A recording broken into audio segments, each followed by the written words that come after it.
बहुत समय पहले की बात है। गंगापुर गांव में आस्था नाम की लड़की अपनी सौतेली माँ सुशीला और अपने पिता राम प्रकाश के साथ रहती थी।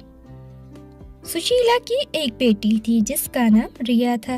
रिया देखने में बिल्कुल भी ज्यादा सुंदर नहीं थी, लेकिन आस्था देखने में बहुत ज्यादा सुंदर थी। इसलिए रिया हमेशा आस्था को परेशान करती रहती थी और दोनों माँ बेटी मिलकर उससे घर का सारा काम कराती थी। सुशीला ने राम प्रकाश से केवल उसके पैसों के लिए ही विवाह किया था।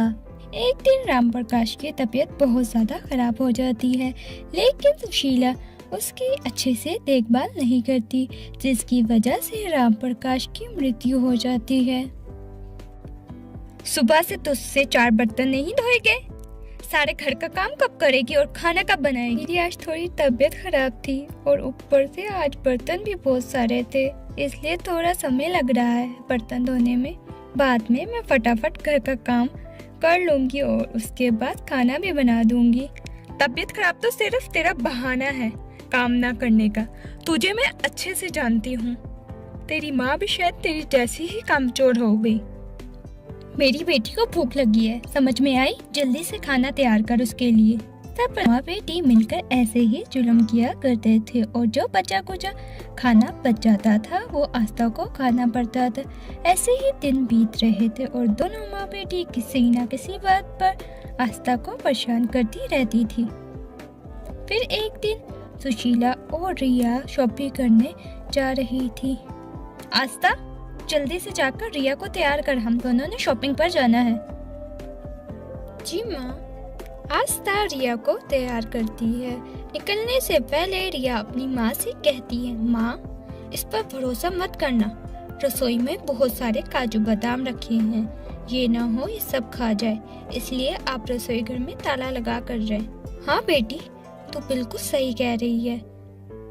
इसके बाद सुशीला रसोई घर में ताला लगाकर शॉपिंग के लिए चली जाती है।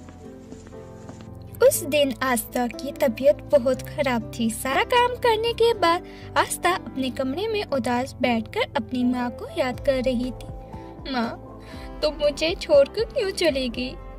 नहीं माँ, बिल्कुल भी अच्छी नहीं है। वो मुझे नहीं पसंद करती और आपको भी पसंद नहीं करती। जब आप मेरे साथ थी तो मेरा कितने अच्छे से देखभाल करती थी। माँ, मैं कभी भी शॉपिंग पर नहीं गई। मेरा भी मन करता है, लेकिन माँ मुझे लेकर नहीं जाती। माँ, आप क्यों चली गई मुझे अकेला छोड़ के? आस्था जोर जोर से रोने लगती है। तभी उसकी माँ की आत्मा प्रकट होती है। माँ, आप एक परी बन चुकी हो। आप तो बहुत सुंदर लग रही हो। हाँ बेटा, मरने के बाद मैं एक परी बन चुकी हूँ। तो मुझे दिल से दिन रात याद करती थी ना, तो मैं तुझसे आज मिलने के लिए आई हूँ। मुझे पता है मेरी बेटी कितनी तकलीफ में है, तो उसी माँ तेरा बिल्कुल भी ख्याल नहीं करती। मेरा ही दिमाग खराब था। मैंने तेरे पिता को अपने मरने के बाद दूसरी शादी करने को कहा। मुझे नहीं पता था कि वो तुझे इतना दुख देगी, लेकिन अब मैं आ गई हूँ ना, अब सब ठीक हो जाएगा। आस्था की माँ उसको एक जादुई सिलाई मशीन देती है। आस्था बेटा, ये कोई मामूली मशीन नहीं, ये एक जादुई सिलाई मशीन है।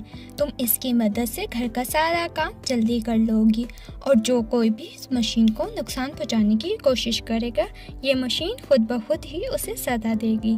मशीन तोड़ने वाले की अकल ठिकाने आ जाएगी। क्या माँ, सच में? हाँ बेटा, अब मेरा पृथ्वी में रहने का समय खत्म हो गया है। इसके बाद उसकी माँ की आत्मा वहाँ से गायब हो जाती है। आस्था उस सिलाई मशीन की मदद से घर का सारा काम बहुत ही आसानी से कर लेती थी। इस बात का जब उसकी सौतेली माँ को पता चलता है तो वो आस्था के कमरे में जाती है और उस सिलाई मशीन को तोड़ने की कोशिश करती है। नहीं माँ, आप भले के लिए कह रही हूँ, प्लीज ऐसा मत कीजिए। अच्छा, तू मुझे धमकी देती है, रुक। इसके बाद सुशीला सिलाई मशीन को तोड़ने के लिए अपनी बेटी रिया से एक हथौड़ा मंगवाती है। उसके बाद उस हथौड़े से मशीन पर जोर से वार करती है। मशीन पर वार करते ही सुशीला को जोरदार करंट लगता है। ये क्या हो गया माँ आपको? जरूर इस आस्था ही ने कुछ किया होगा। तेरी मशीन तो मैं अपने हाथों से खुद ही तोड़ूंगी।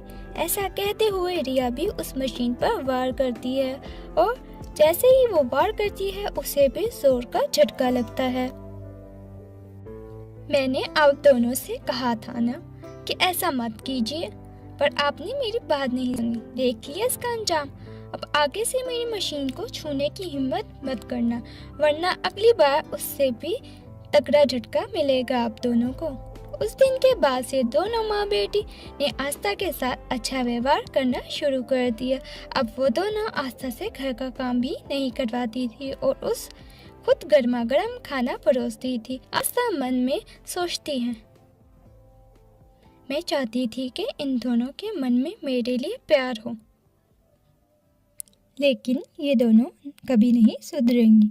डर से ही सही, ले अब मेरे साथ अच्छा व्यवहार तो करती है ना।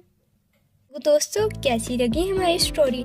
अगर हमारी स्टोरी अच्छी लगी हो तो हमारे चैनल को सब्सक्राइब करना मत भूलना और साथ में इस वीडियो को लाइक शेयर भी कर देना। तो मिलते हैं